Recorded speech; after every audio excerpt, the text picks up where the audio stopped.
So when you hear the name Frankenstein, what's the first thing that pops into your head? For most of us, it's a big green guy with bolts sticking out of his neck, right? Well, what if I told you that the original novel from 1818 by Mary Shelley is so much deeper than that? We're talking about one of the first and most powerful science fiction stories ever written, and it's less about a creature feature and more about, well, the monstrous things we humans do to each other. At its absolute core, this story is about a brilliant, ambitious scientist who achieves the impossible. He creates life, and then, in the very next moment, he rejects it completely. That single, terrible decision kicks off this tragic, spiraling cycle of revenge that just leaves devastation everywhere it goes. And that leads us, of course, to the massive question the book just smacks you in the face with, a question that feels more relevant now than ever. Who is the real monster here? To even begin to answer that, we've got to look at this whole mess from two totally different and frankly heartbreaking points of view. All right, let's dive in. And we're going to start with the man who set it all in motion, the creator himself, the brilliant and totally doomed young scientist, Victor Frankenstein.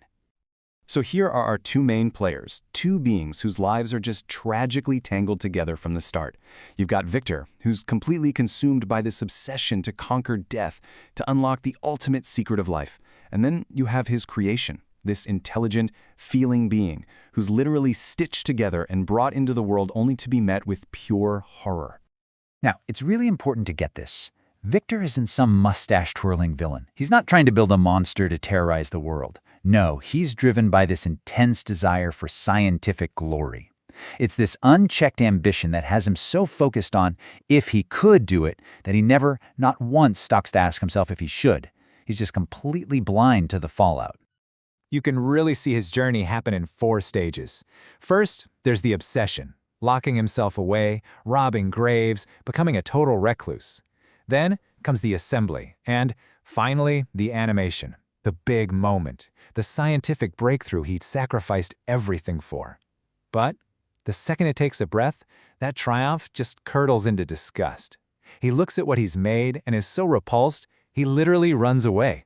He just abandons it. No name, no explanation, nothing.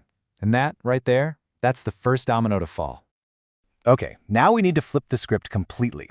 Let's see this whole story from the other side, from the perspective of the creature, who wakes up not evil, but basically like a confused infant in a giant's body, completely and utterly alone. And this is maybe the most crucial part of the whole story. The creature is not born a monster. Not at all. He's a total blank slate. He's smart, he's got deep feelings, and all he wants is to figure out this world he was just dropped into. He starts out gentle. It's what the world does to him that changes everything. So the creature basically has to educate himself, and it's just brutal. He hides out and secretly watches this family, and that's how he learns to talk, to read. He even learns about love and kindness.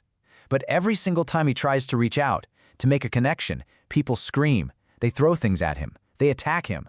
Why? Simply because of how he looks. You can't even imagine that kind of loneliness. And you can only take so much rejection from a world you desperately want to be a part of. Eventually, all that sadness and hope just hardens into this white-hot rage. And that rage has one single target, the guy who made him and left him for dead. So he finally hunts Victor down. And when he confronts him, he doesn't just attack. He tells Victor his whole story. He explains that all his anger comes from being so alone. And then he makes a surprisingly reasonable request. He says, "Make me a partner. Someone like me so I won't be alone anymore. We'll go away to the jungle, and I promise you will never, ever see either of us again." And at first, Victor actually agrees. He starts to build a female companion. But then his mind starts racing. He's just paralyzed by fear. What if they have kids and create a whole race of these beings? What if she's even more evil than him? In a fit of absolute panic, with the creature watching through a window, Victor tears the second creation to pieces. He destroys the one thing that could have saved them both. And that is it. That's the point of no return. His one hope for connection is literally ripped apart in front of his eyes. So the creature's rage is unleashed. He looks at Victor and makes a chilling promise. "I will be with you on your wedding night." From that moment on, it becomes a horrifyingly methodical mission of revenge as the creature starts to destroy everyone and everything Victor holds dear. So after all that darkness, all that pain, we're right back where we started. Now that we've seen both sides, who really is the monster of this story? When you actually lay it all out, side by side, the lines just get so blurry, don't they? Victor's sin was an act of abandonment, born from his own ego and terror. The creature's sins were acts of murder, born from utter despair and a desire for vengeance. One selfishly created a life and then ran away from it.